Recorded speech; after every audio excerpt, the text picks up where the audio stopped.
I'd spent the entire morning on the gun range, looking at the hillside that was meant to be stopping my bullets, thinking, geez, I really want to go for a crystal hunt. I've lost Gadsy. He was meant to meet me, but he just never arrived. I waited for 40 minutes.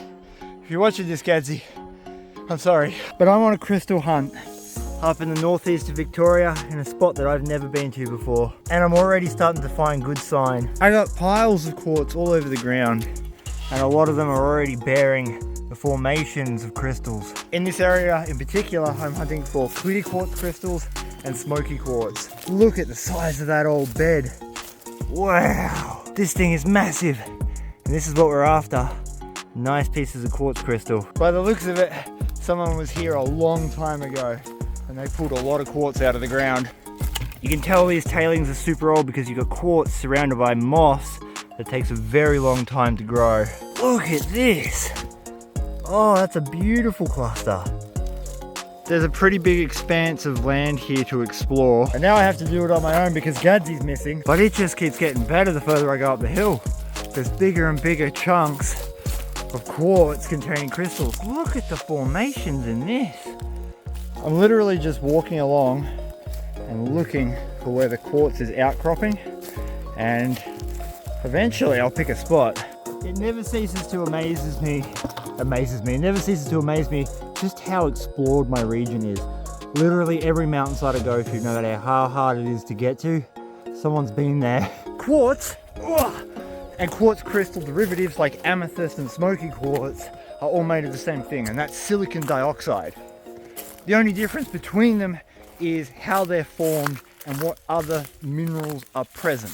So for example, if you have extra heat, extra pressure, and the presence of iron, you'll end up with citrine instead of quartz. But if you have less heat, less pressure, you'll end up with amethyst. Now you can see here, someone's buried deep under this quartz boulder, down in that deep dark hole. And if I've learned anything in my time crystal hunting, it's that if you just start off where someone else finished decades ago, you tend to have luck. So I'm just gonna open up this section of ground and see what comes out of it. Ow!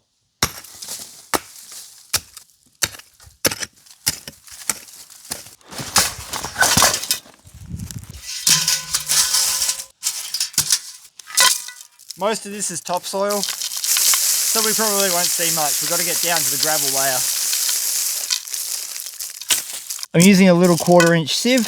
It's not too tight of a mesh because we are looking for bigger pieces that I would like to turn into jewellery and to sell in my shop. So I don't want to be picking out tiny little ones. I want to find some big ones. There was nothing in that. Let's go again. Crystal hunting is much like gold prospecting. Accuracy by volume. The more you dig, the more you process, the better your chances of finding something good. This is more true for crystal hunting than gold prospecting, however, because crystals don't move like gold. Did a couple more sieves out of here and I didn't get anything. That might be why they stopped. So I'm just going to go down this line a little bit and start in their waste rock where we know it was good because they went deep. This really cool clear working face just here is where I want to dig. But before I commit, I'll take a couple of test pans out of this. Test pans is not the right word. Sieves.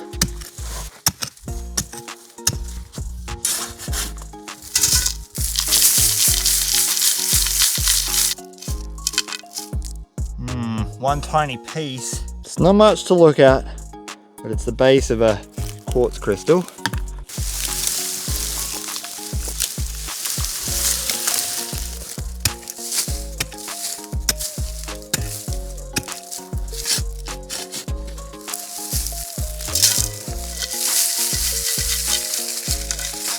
Often between the workings where they finish and the next set of workings, which is just there can be virgin ground that's worth doing.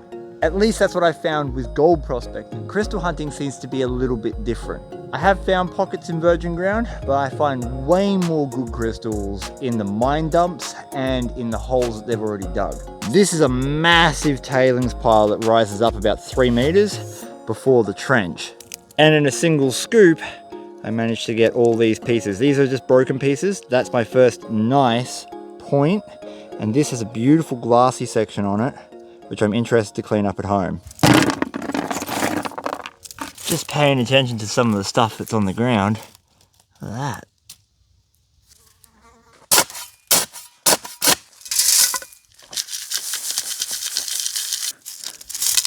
Looking for like the better quality stuff. At the moment in this area, I'm not 100% sure what that looks like.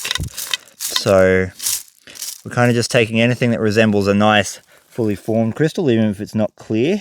It's not a bad little point there. Oh, there's one. Oh yeah, it's just a broken bit, but it's one.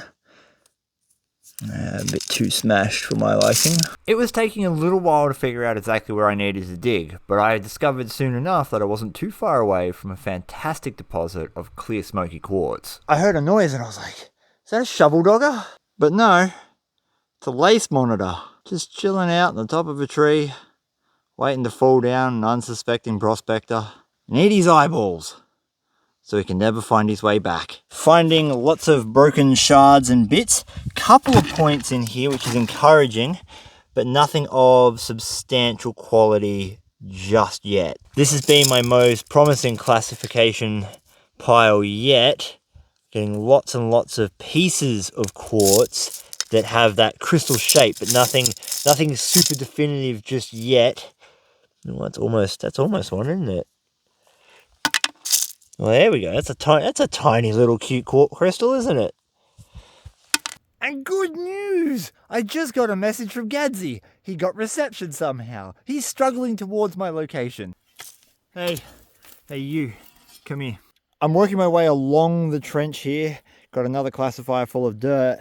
And I'm at the very other end of the trench, down nice and deep, where the quartz vein was pulled out originally. For a little bit of context, this is the host bedrock. This isn't float soil. This is all decaying granite. These pieces of quartz would have originally been stuck hard up against that wall and they've pulled them out to get the crystals. What that means is the uphill side is unlikely to contain any crystals because gravity only works in one direction. So the downhill side is going to have crystals. Down here, I've just spotted this in the wall. I don't think it's going to be anything too spectacular.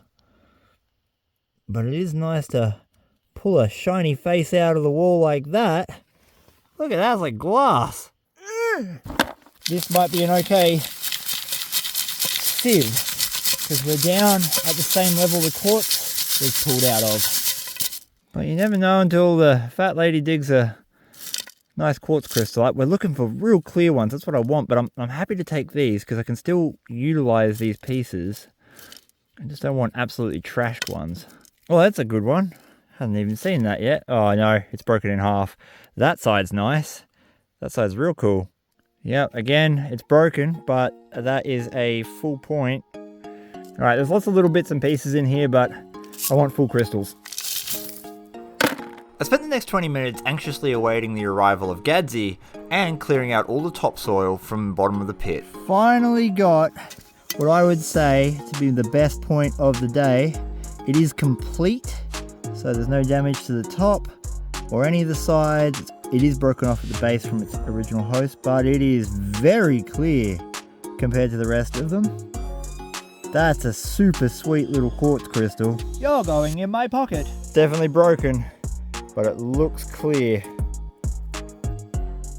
Oh yeah. It's dirty, so it's a little bit hard to see through, but that is quite clear. It's a nice looking little quartz crystal right there. It's got a chisel tip and everything. And it's got a friend. Starting to get more regular points, and I think I know why. One of the best tools I've ever bought for crystal prospecting. This is where whoever opened this pit originally, they stopped working. And on this side, we have the granite. So that's bedrock there, solid as. And right here, we have the quartz vein. So this is where our crystals are coming from. That is solid quartz vein that is unworked. It is in virgin ground. You know, there's no guarantee there's anything good going to come out of this. But when you're in virgin ground, it's going to be a lot better than digging in someone's waste rock. Look, there's a crystal on top right already. Right there. Easy as. So I'd be willing to bet there's going to be even more. This is solid rock, so it's got to come out. Otherwise I'm not going to be able to make any forward progress. That's where the hammer and chisel comes in.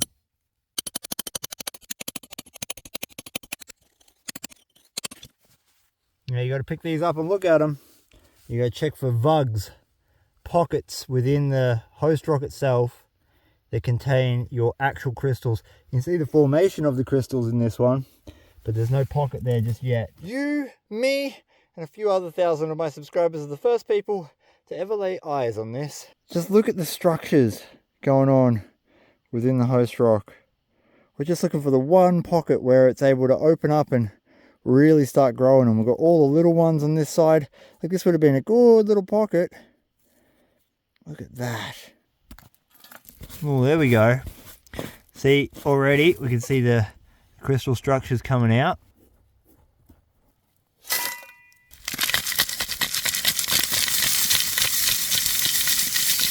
All of this rock is what I just managed to chisel out. Again, there's not really worth keeping ones that just have a singular little crystal like that, but it's super cool to see, right?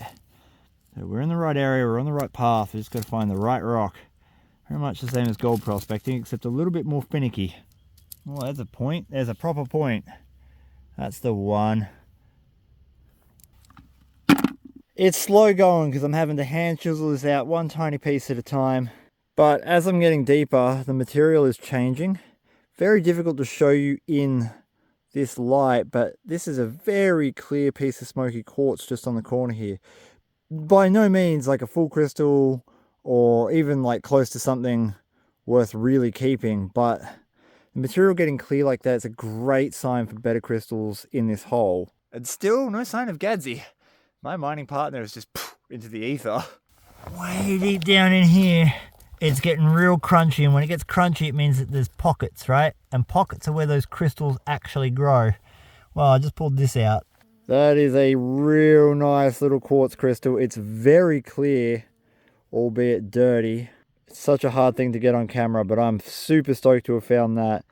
It's a great little quartz spire. And another one, another chisel tip. Reasonably clear. Nice piece of smoky quartz. Well, you don't see that every day. Open the hole up a bit, smashed a whole heap out, and this just fell out of the wall. Obviously that is not complete, but that is a mammoth quartz crystal. Wow.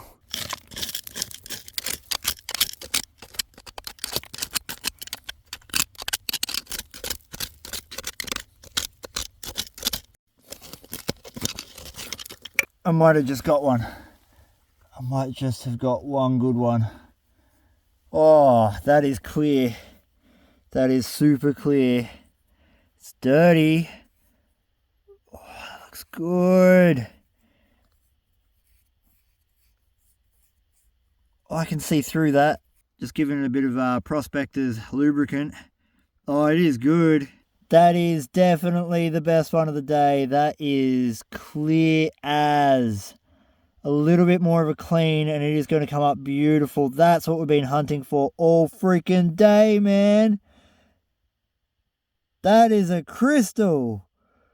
It makes it all worth it. All of that effort to get that 1 point. That is glass clear. Well, I'm on my hands and knees digging down here.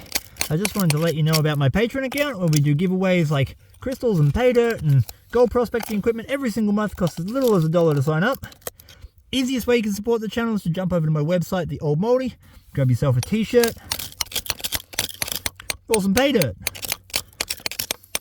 Links for that are in the description below. Now where are you, shiny crystal? We're getting lots of like crystal-esque rocks. They're part of the host rock that have formed into a crystal, but there's not been any Vo-Gus, no pocket there. So they've filled it out, and they break out and they look like this. They're really cool. I think they look wicked, but they're not like, for me personally, they're not like true crystals. Someone's probably going to come along and tell me otherwise. Ooh, that's a good one. Talking all that crap, and then look at this. Look at that. That's cool. That big one on top's wicked. Very next sieve. I have one but two possible good bits. Oh, that is clear. That is a smoky point right there. That is a good one too. Its friend is broken though. Unfortunately, it's just a single face, but hey, that's not bad. There is plenty more in the hole, but the sun is going down. It's almost 5 o'clock at night. By the time I walk out, it'll be dark. I'm going to take my loot bucket home. Whilst we didn't find too many spectacular ones, we definitely found a lot to go through. That's crystal hunting for you. It's a lot of hard work, and sometimes it's a little bit rewarding. Now that we're home, we can look at the crystals all cleaned up. But first, I wanted to say a massive thank you to every single person who joined my live stream on my last video and who gave me donations during that live stream. You guys are responsible for me being able to buy a brand new microphone. Now that I've ridded my bucket of... After my other microphone fell in the river while I was filming that video. It's hard to express just how much that means to me. It's people like you who go a long way to supporting creators like myself who are literally going out and making content for free, hoping that we're going to make some profit back. Once again, thank you so much. Check out these crystals. These crystals are from another spot within the same region, and there's a big difference between these Smokey points and the Smokey points I recovered on this little mission. There is far better clarity with far less breaks, and I'm very interested to get back there and have more of a look within the bedrock that I was opening up, because I think there is going to be some really good points there if I can get in and do some serious work. I mean, these crystals are pretty much glass clear in real life. You can kind of see that on film, but when you compare it to the crystals I'm getting at my other spot, you can see here that we do not have anywhere near the clarity. And this little spire has given me a lot of hope that I might be able to find a pretty amazing crystal bed if I keep working in that area. And for those interested, I sell gold and gemstone pay dirt up on my website, theoldmoldy.com.au. It's the easiest way you can support the channel by either buying pay dirt when it's available or picking yourself up a shirt like this. One of the best ways I've found to clean crystals up is to use a water pick. You can pick these up from your local chemist, and they just shoot a jet of high pressure water out of them. They don't damage the crystals, but they do remove a lot of dirt.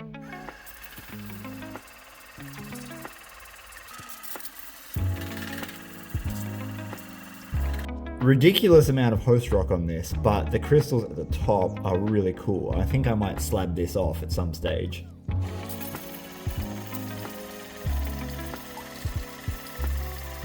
And I mean, that's not the best cluster I've ever found, but it's a pretty interesting little piece of geology, isn't it? And I mean, other than that, we just got a lot of low grade and broken pieces. I was only able to access some of the better stuff towards the end of the day, so I didn't get enough time in there to really open up the good ground. However, I think we're going to go back, and when I do, I reckon we're going to have a lot of luck.